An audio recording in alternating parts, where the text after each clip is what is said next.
South Pacific, two planes fall on an island, followed closely by their parachuting pilots, American soldier Hank Marlowe and Japanese soldier Gunpei Ikari. As soon as they see each other, the shooting and running begin, and the chase takes them from the beach into the jungle. Hank finds himself obliged to stop when he comes across the edge of a cliff, an opportunity Gunpei uses to attack him with his sword. Hank stops the sword with his bare hands and pushes Gunpei away, disarming him. But Gunpei takes a knife and jumps on Hank, his knife merely inches away from his throat when suddenly, a giant hairy hand appears over the edge of the cliff, followed by a huge gorilla head that roars at the soldiers. We then cut to Washington, where we see a taxi parking in front of the White House. Two men come out of it, Bill Rhonda, head of the U.S. government organization Monarch, and Dr. Houston Brooks, a geologist. They're there to see Senator Willis, and Brooks isn't sure it is a good idea considering the timing, but Rhonda reminds him they're broke and this is their last chance. The senator receives them in their office even if he's rather skeptical about it, and the men quickly begin their explanation. They've discovered an uncharted island on the South Pacific of which legends speak about, Skull Island, the place where God did not finish creation, notorious for all the ships and planes that have gone missing there. Rhonda thinks that the 1954 nuclear tests weren't tests, they were trying to destroy something there and that there's an imaginable ecosystem to be found.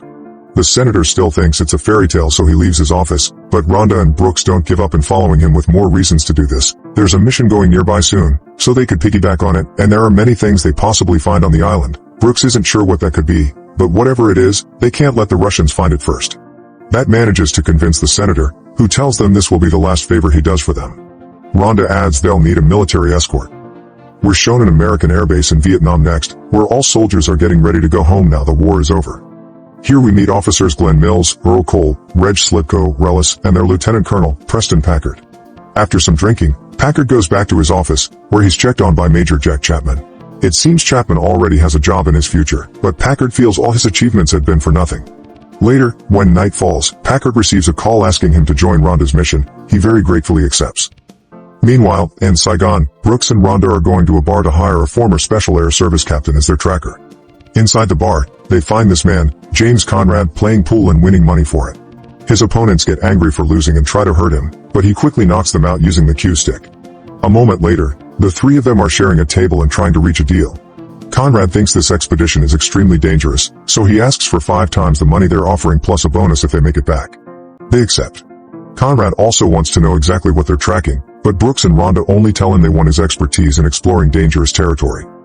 Next we cut to Mason Weaver, a photojournalist, doing work in her darkroom. She receives a call informing she's been accepted into Rhonda's expedition, which makes her very excited.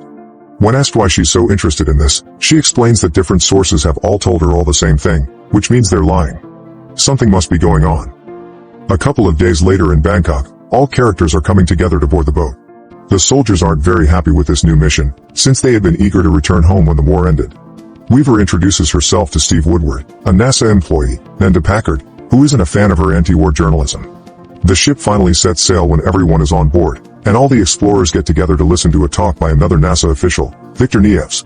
He explains the island is surrounded by a perpetual storm system, which is what allows it to stay hidden from the outside world. But they should be able to make it through with Packard's military helicopters. He also introduces Brooks and Rhonda, plus a third scientist in their team, Sam Lin. Brooks takes over the explanation then, saying they'll use explosives to create vibrations that will help them map the island. Then it's Chapman's turn. He explains that the storm's interference will block all radio contact, they'll be by themselves, and that 3 days later we'll meet them at the north end of the island. That's the only safe departure window for an unknown period of time, so nobody should miss it. Once everyone is dismissed, Conrad and Weaver scout the boat and come across each other. They're both suspicious of the reasons they were given for this expedition, and they poke at each other's reasoning for being there as well. It doesn't take them long to arrive at the island's location, and the storm looks way nastier in person. Rhonda wants to cross it, Nieves doesn't. They leave the decision up to Packard, who decides they are going in. All soldiers plus the civilian teams board a fleet of helicopters and they take off, flying off smoothly at first. As soon as they enter the storm though, things get complicated. Constant lighting must be dodged and the helicopters are continuously shaken. But Packard is experienced and manages to keep his cool, guiding his fleet with a speech about Icarus until they safely make it through. The island is absolutely gorgeous, but there isn't much time to enjoy it since the plan is getting starting. After leaving all civilians except for Weaver, Rhonda and Conrad on land, the helicopters spread to find the assigned spot to drop the bombs at. As the radars quickly pick up the vibrations from the explosions, Brooks's theory is confirmed, the bedrock is practically hollow. All is going well until suddenly, one of the helicopters is struck and knocked down by a flying tree, and another is hit grabbed by a giant hand. The helicopter is turned around and the soldier gets to see the big face of an ape before being swallowed by it. All alarms start to go off when everyone raises their eyes to see the mighty figure standing against the horizon, Kong, the giant gorilla. At first he only stays on his spot, roaring at them, but as soon as the soldiers start shooting at him, he doesn't hesitate to defend himself. The bullets don't truly hurt him, so it's easy for Kong to move among the helicopters to knock them down, and he even smashes some soldiers that make it safely to the ground. One by one, Kong destroys every chopper, and he doesn't leave until there isn't a single one left in the air. Because of the attack, all members of the expedition got scattered. On one spot, we have Weaver, Nievs, Slivko, Brooks, San Lin, and Conrad, who will guide them up north to be as close as possible to the meeting point.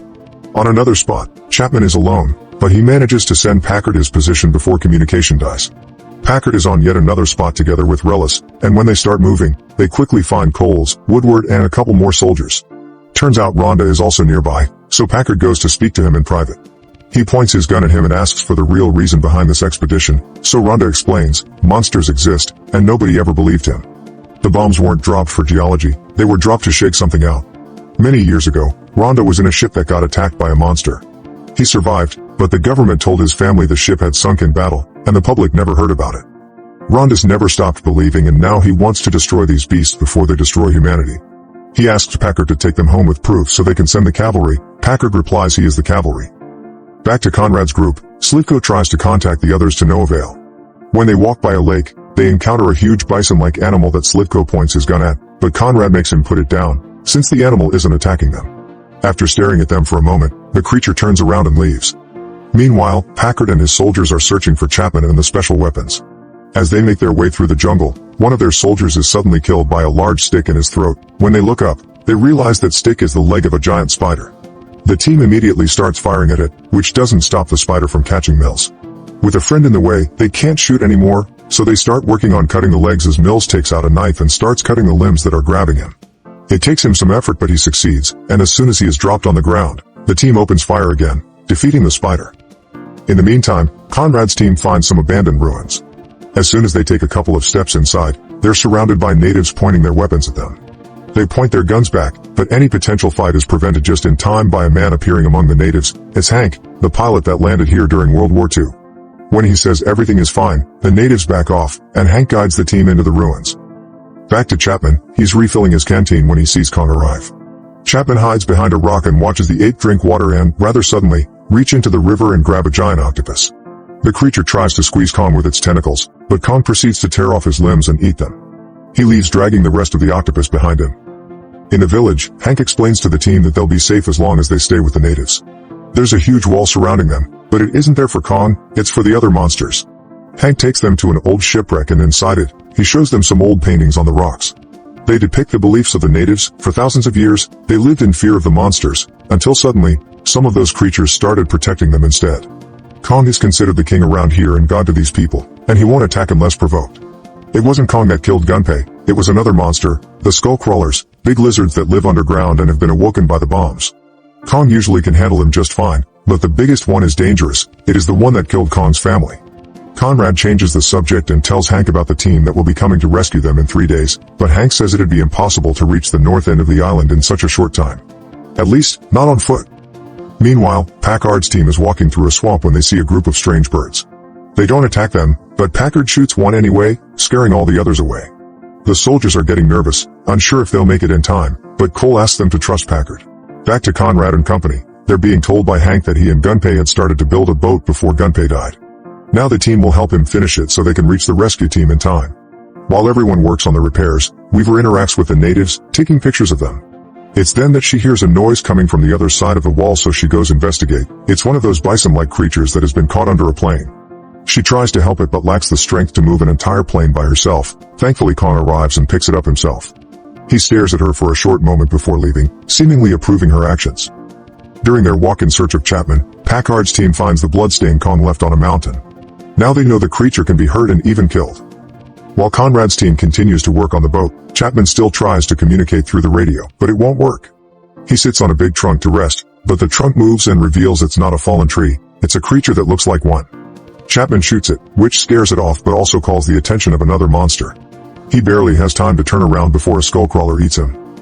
Night falls. In the village, while others chit-chat, Conrad and Weaver look at the northern lights. She's trying to a picture but her flashlight broke, so Conrad lends her his lighter, a gift from his father who had fought in World War II. He was his hero. In the jungle, Packard's team is setting camp, and Randy tells him this plan is folly. Packard replies that if he doesn't like how he runs things, he can leave. The next morning, the boat is ready to go. Hank retrieves the sword from Gunpei's grave to take it with him, since Gunpei had become his brother during the time they spent together. Everybody boards the boat and, after some extra effort to make it start, they finally set sail. While Hank tells them about the family he left behind, they received a call from Packard's team. They are asked to shoot a signal so they can find their location, and Packard does so. Turns out they're close enough to pick them up, but the celebration is soured when one of those weird birds flies by and takes Nievs to eat with its flock. They can't do much but keep moving. A couple of hours later, they land the boat and get off to reunite with Packard and his team. Now everyone is back together. Conrad wants them to get back on the ship and leave fast, but Packard refuses. He still wants to find Chapman. Hank protests against the idea since going west means going where the Skullcrawlers live. But since his job is to track, Conrad ends up giving in under the condition they make it back by nightfall. The group departs in search of Chapman and on the way, they find the skeletons of Kong's parents. Despite Hank's complaints, Packard orders them to cross the mass grave, which is covered in a weird mist, a mist they discover is flammable when Cole drops his cigarette and causes an explosion. They don't make it very far before a skullcrawler reaches them, and they quickly hide behind those giant bones. The skullcrawler pauses to puke out a skull that lands near Conrad and makes it possible for him to notice it as Chapman's name tag, then it seemingly turns around and leaves. The team thinks it's safe to come out, but when Rhonda's camera flash goes off, the skullcrawler jumps on it and eats him. Everyone opens fire, but it's hard to aim when the lizard hides in the mist.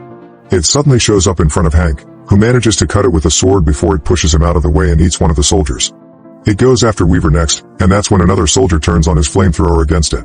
The skullcrawler hits that soldier with its tail and sends it flying, causing another explosion where it lands. Slivko is hit and knocked out by that explosion, landing near the cans of gas.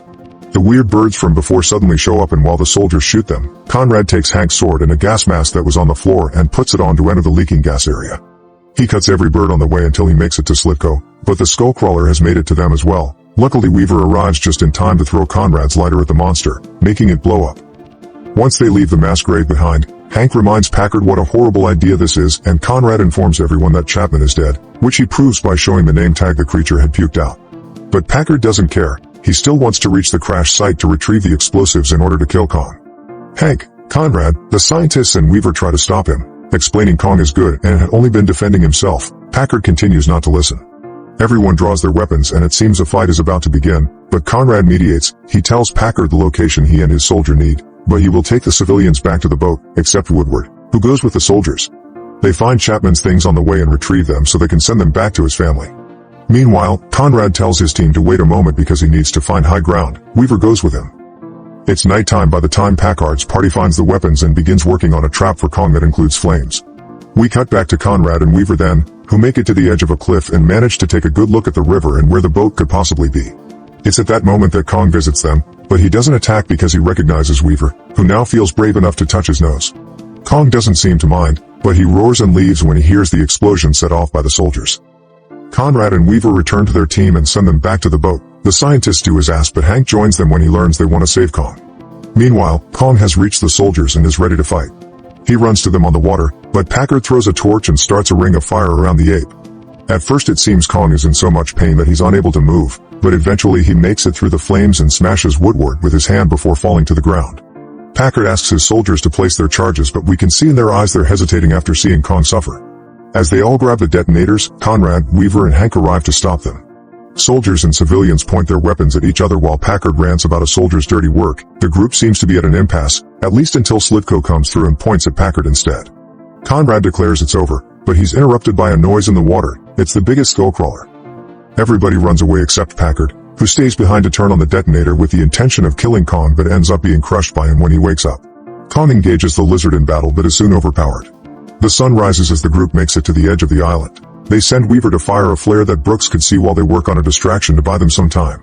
Conrad and the soldiers start running as the skullcrawler begins its chase. Cole decides to stay behind and sacrifice himself with the intention of blowing up his explosives when the lizard comes close enough, but he's pushed away by its tail.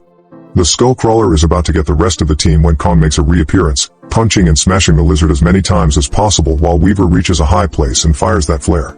After a couple more hits include one with a tree, Kong is pushed back by the skullcrawler and accidentally falls on some chains that bound him. The lizard is about to kill him when the scientists arrive with the boat, shooting their weapons at the skullcrawler while the soldiers climb aboard. Between them and a flare, Weaver shoots at its neck. They manage to distract the monster long enough for Kong to free himself from the chains and use one to attack his opponent, hitting the skullcrawler with it before grabbing it and smashing it against the mountain, which causes Weaver to fall in the water. Kong sees her and hurries to knock out the lizard with a few hits before reaching into the water to rescue Weaver. He takes her out just as the skullcrawler makes a comeback, jumping on Kong and grabbing his wrist with his tongue. Kong takes the chance to grab the tongue and kill the skullcrawler by ripping its guts out. When he opens his hand, Weaver is fine, so he gently puts her down on the ground where Conrad comes to check on her. Together they watch Kong give them one last look before leaving. Moments later, everyone is on the boat, sailing to the meeting point. They're worried the place will change when word comes out, but they promise they won't say anything. As a fleet of helicopters arrives to rescue them, we see Kong one last time, roaring for the camera. Two final bonus scenes come afterward. One is of Hank, reuniting with his wife and son. The other one is Conrad and Weaver, who think they've been captured by the military, but it's just Brooks and Sanlin, who explain they found footage of a cave that shows other monsters kings like Kong. The drawings represent Godzilla, Mothra, Rodan, and King Ghidorah.